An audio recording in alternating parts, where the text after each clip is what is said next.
Now the second part of RC lead compensator, which is a transfer function of RC lead compensator, and here is the question given, and they will give the values of R1, R2 and C, ask you to construct the lead compensator and then determine the transfer function experimentally. First what you do is we'll do the calculations, and we'll first find out for this set of R1, R2 and C components, what is the maximum phase angle you may get, and what is at what frequency you may get. That we'll find it out using the formula given in the manual. So we computed for this question, R1 is given as 2K, R2 is 200 and C is 0.1 microfarad. For this set of components, your phase angle, maximum phase angle is 56.4, and with the C given in the question, and F is frequency is 2.64 kilohertz. So at 2.64 kilohertz, you will be getting a maximum phase lead of 56.4. For other frequencies, you may get a phase lead, but it is not 56.4, it will be less than 56.4. That we'll verify. For that, first we are going to set the components according to the values given in the question. So as similar the way, I'll take it this as R1, this decay resistance box for R1, this decay resistance box for R2, and this capacitance box I'll take it as C. So now let me set first the R1. As per the calculations are given in the question, R1 is 2K. So I'll set the multimeter in resistance range, and then I'll set it for 2K. I'll keep it at 2K. Let me see. This is 1K. Yeah, approximately. You may take it this as 2K. Yeah, we got it at 2K. So I used this knob for two positions. I kept it 1K ohm, and slightly one more 10 ohms resistance I added. So I got it 2K in the dial. Similarly, I'll go for resistance R2. R2 given in the question is 200 ohms. As per the given design, our question in the sets 200 ohms. So let me connect it the resistance box R2, and let me set it for 200 ohms. So this is 100 ohms knob. I'll keep. Let's check out.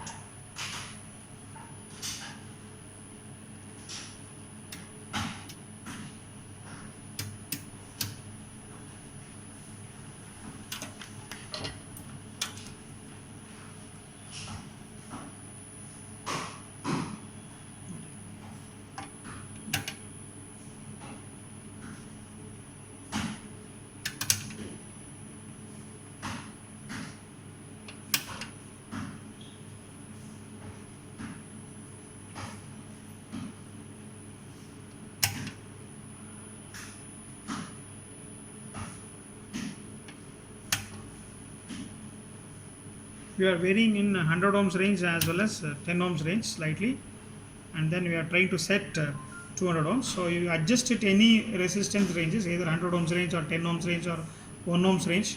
See that you will be getting approximately 200 ohms there. So we are almost reached that 200 ohms range together.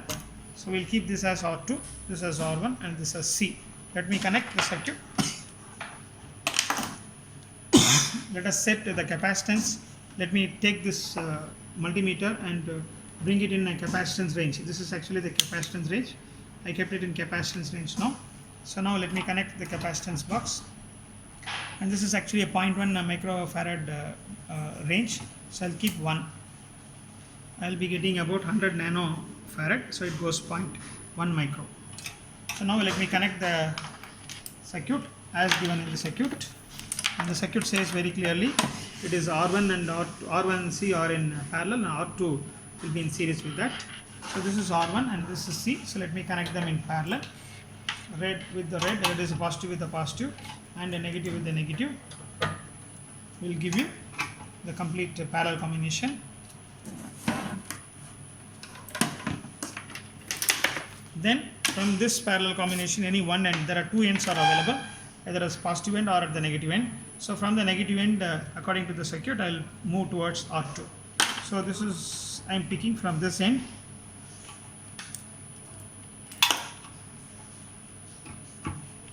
And I am connecting to R2. This is R2. Now let me take a function generator, because now the connections of components are end. Now I will go for function generator end. So function generator, the probe I selected this. So that I'll go for two ends of the function generator, one positive end, other one is negative end. Positive end, as per the circuit, it goes towards your R1 C1 positive combination.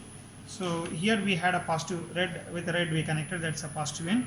So let me connect it this end of the interconnections with the positive, and the negative, according to the circuit, negative end will go towards resistance R2. Negative end of the circuit will goes towards resistance R2 other end. So here is the resistance R2, left it open. The second end I'll connect it here. Then let me now connect the CRO. So CRO, as you well aware, there are two channels of the CRO, one end and second end. First channel I'll give it for input, second channel I'll connect it for output. So first channel, this is the input, 2 points available, positive and negative. So where we connect positive, there will connect the input positive, where we connected, there we connect output positive.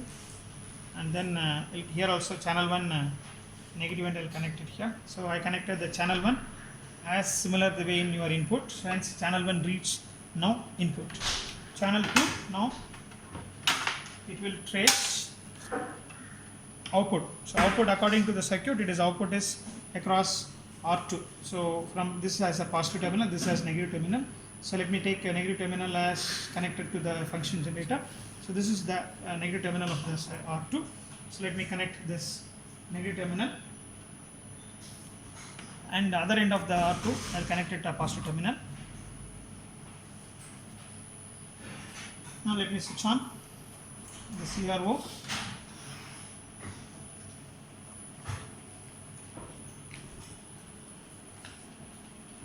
First, as let us keep it the function generator at 100 hertz. Usually you go with 100 hertz frequency initialization, and at 100 hertz you can select the input amplitude, any value together. So I'll prefer 4 volts peak to peak. Here I think I kept it 4 volts peak to peak.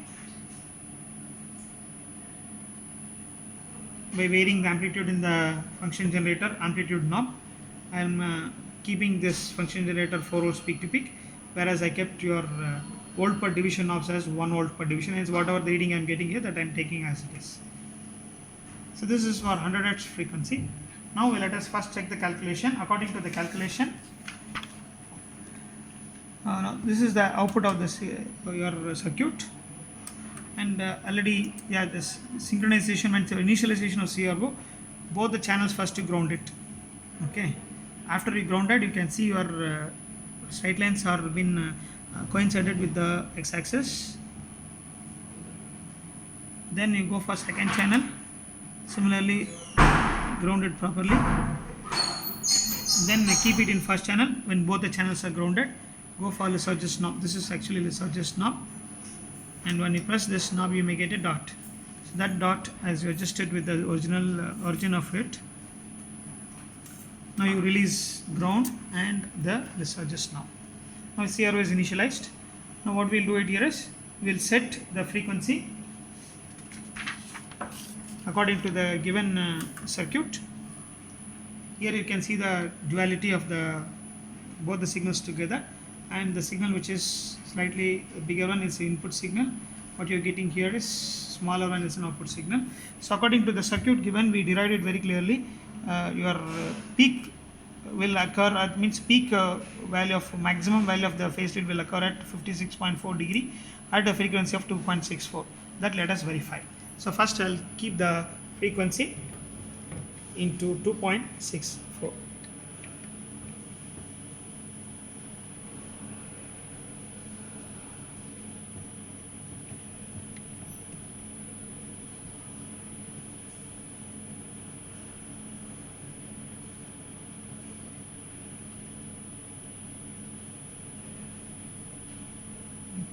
Approximately I kept it at 2.66 kilohertz. Let me adjust the frequency knob so that I may get it here the output. So this is actually the input curve, this is the output curve. You can see there is a phase difference between them. Both are not crossing the zero axis at same time, and you can see that your output signal is crossing fast the negative axis from the negative towards the positive, whereas your input signal is crossing after some delay. hence output is leading the input. Let's check the how much is leading about it. So keep it in first channel, don't go for dual, keep it in first channel, then press the Lissajous knob and you'll be getting the Lissajous figure. This is actually the Lissajous figure. And now if you measure the y1, that is intersection point at y-axis to this intersection point at the y-axis will give you y1. So it goes up for this Lissajous figure what I shown. You got about 1.7 and here also 1.5. So 1.7 from here, 1.5 here is 1.7. So it goes 3.2 and peak to peak is your 4. So by using a calculator you can find your phase angle, sine inverse of 1.7 plus 1.5. 1.7 plus 1.5 will give you 3.2. y2 y1 by y2. y2 is now peak to peak. Peak to peak generally we will take it as 4. What is the peak to peak value? This is y2, but we will take it as 4. So then sine inverse of 3.2 by 4 will give you the phase angle. 53.13 is the phase angle what we got, and according to theory calculations we must supposed to get 56.4. More or less equivalent answer we are getting about it. So this is our actual phase angle what you are getting. This is the maximum.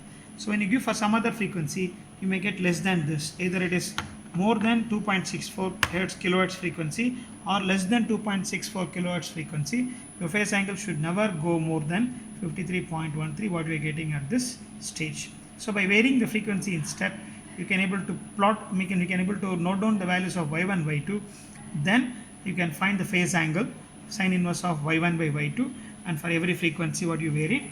At every frequency what you are varying about it, when you tabulate it, then you can plot the curve. It is, the curve will be in the shape like frequency in x-axis and the phase angle in y-axis together.